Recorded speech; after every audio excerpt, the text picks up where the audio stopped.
Bangun pagi, kerja sampai malam, pulang cuma buat tidur. Besoknya, diulang lagi. Banyak orang hidup dalam siklus itu, tapi yang bikin frustrasi bukan cuma capeknya, tapi kenyataan bahwa walau kerja udah mati-matian, hasilnya tetap nggak cukup, gaji numpang lewat, nabung sulit, mau upgrade hidup, jauh banget rasanya. Dan pertanyaan yang akhirnya muncul di kepala, kenapa kerja keras aja nggak cukup buat keluar dari kemiskinan?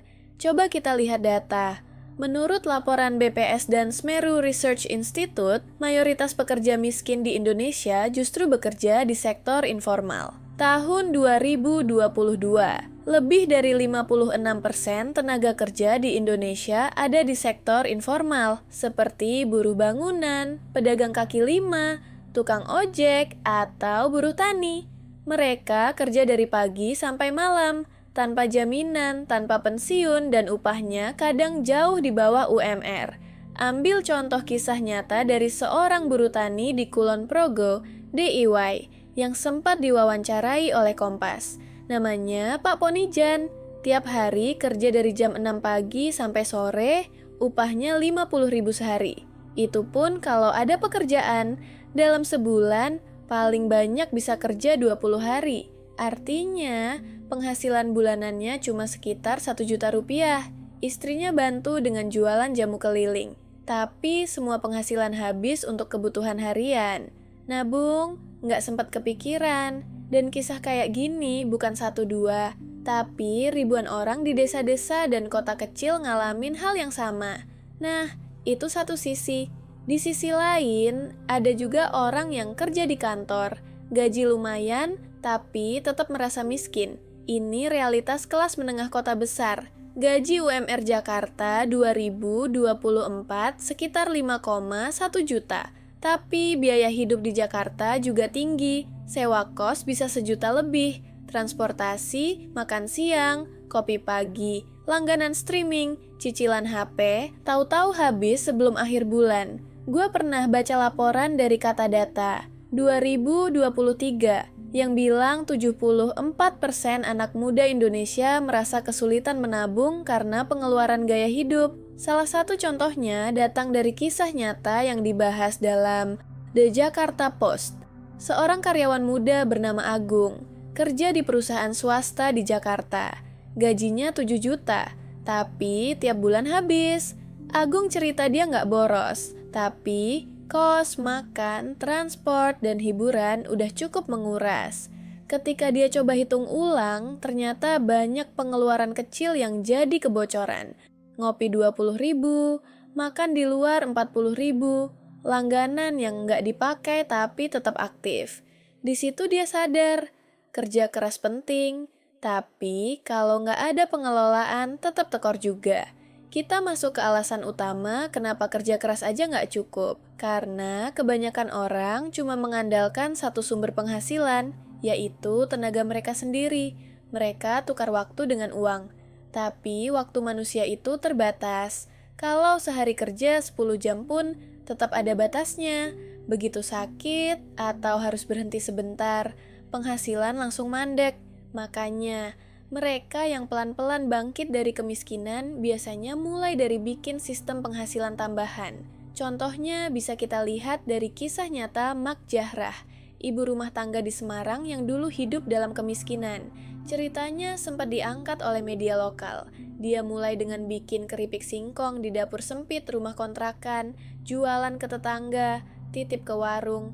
Awalnya cuma untung 10.000 sehari, tapi dia konsisten, belajar promosi di media sosial, dan mulai dapat pesanan dari luar kota. Sekarang, usahanya berkembang. Bahkan, dia udah bisa punya 3 pegawai dan menyekolahkan anaknya sampai kuliah.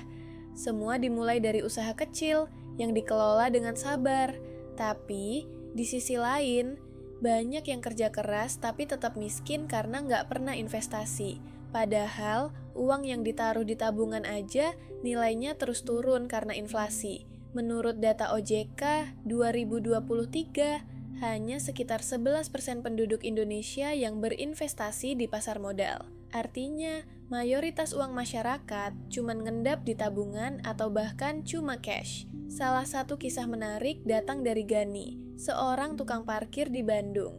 Ceritanya viral di tahun 2021. Gani menyisihkan sebagian uang tips parkirnya. Nggak besar, cuma 5.000 sampai 10.000 per hari. Tapi dia kumpulin selama bertahun-tahun, dan uang itu kemudian dia belikan emas kecil-kecilan di Pegadaian. Sekarang, dia punya simpanan emas lebih dari 50 gram. Gak mewah, tapi itu jadi bantalan ekonomi keluarganya. Bahkan, anaknya bisa lanjut sekolah karena simpanan itu. Kisah-kisah tadi nunjukin satu hal penting. Kerja keras gak salah, tapi kalau nggak diarahkan, hasilnya bisa nihil. Dan kalau kita terus kerja keras tanpa strategi, kita cuma capek doang. Apalagi kalau terus konsumtif dan nggak pernah mikir jangka panjang. Jadi, apa yang bisa kita lakuin? Pertama, mulai dari atur pengeluaran. Catat semua pengeluaran selama sebulan. Banyak yang baru sadar setelah ngelakuin ini, ternyata pengeluaran kecil numpuk jadi besar. Bikin budget bulanan dan patuhi. Kedua, sisihkan penghasilan buat investasi, walau kecil.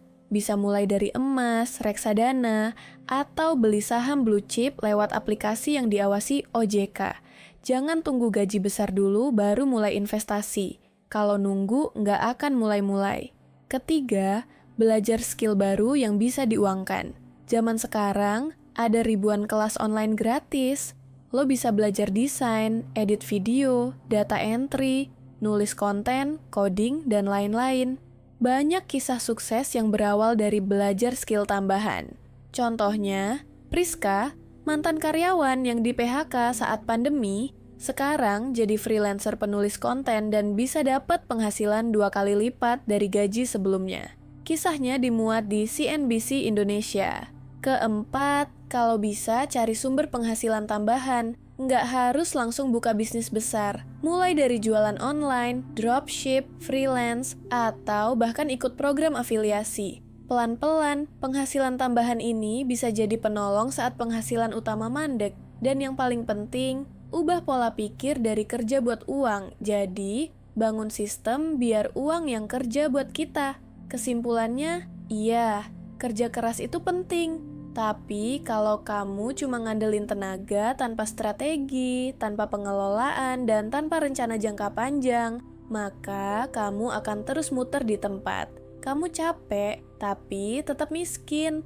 Karena kuncinya bukan cuma kerja keras, tapi kerja cerdas, dengan arah, tujuan, dan rencana.